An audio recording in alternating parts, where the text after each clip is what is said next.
allies with their weapons. O'Connor knelt by the still-closed door of the chopper, ready to throw out the rope when they reached their target, the 4-tube night vision goggles raised above his helmet. "Stand by to deploy," said Moody through their communicators. Medina checked his watch, clicking on its built-in light. It was just shy of 3 a.m. He felt it in his stomach as the chopper slowed down its horizontal movement, then began to descend. Shortly thereafter, the aircraft drew to a standstill in the air.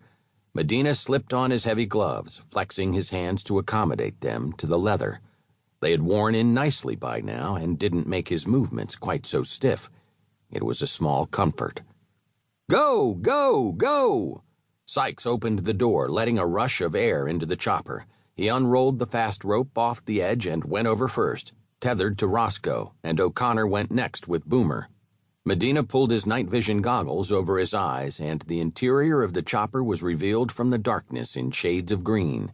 Each member of the 9-man team followed the 2 down in turn. Medina climbed down last, leaving the standard 10 feet between himself and the man below. Cool air blasted him as he emerged from the chopper door, holding on to the thick braided rope with his gloved hands and thighs. Faint and irregular lights spread out on the town below, bright green spots in a green landscape. His hands grew hot from the friction with the rope, and his MP5 swung gently against his back for the few seconds he was in the air, and then his heavy boots connected with the hard, dusty ground of the complex backyard. His eyes followed the outline of the outer wall that encircled them, by now intimately familiar to him from satellite and aerial drone pictures. He ran after the rest of the team for cover, where the wall shadowed the moonlight, pulling off his fast rope gloves as he did.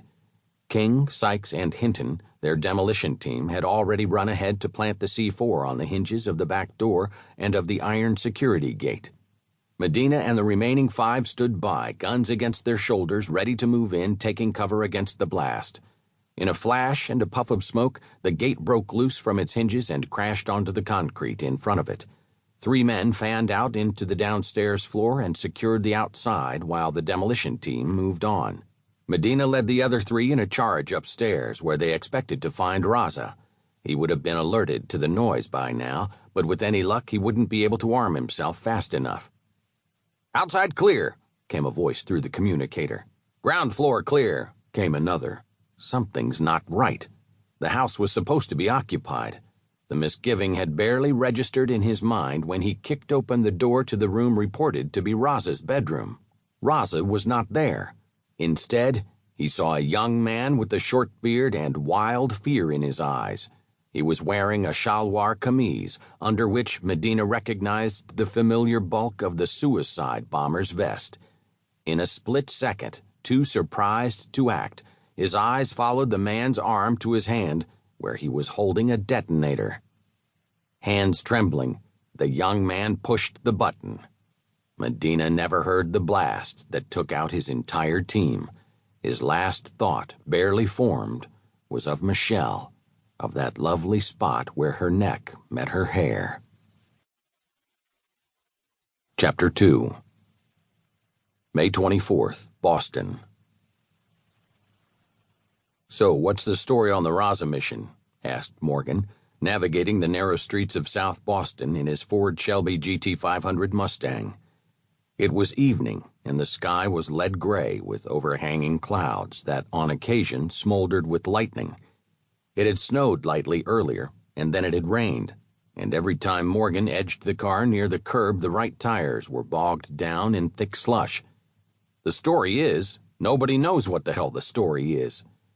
The speaker was Peter Conley, Morgan's old black ops partner, riding shotgun. Conley, thin and tall with a bony face and high forehead, had an almost professorial look. He was careful and deliberate and picked up languages like others pick up bad habits. As a man of action, Morgan would give him grief for his thoughtful approach, but there was no one he'd rather have at his side in the line of fire. "Come on, you gotta know something," said Morgan. He knew, of course, everything that had been on the news. The raid on the house in the tribal areas of Pakistan where Hyder Raza was supposedly staying. House was rigged with explosives, with a suicide bomber to set it all off. No survivors among the SEAL team.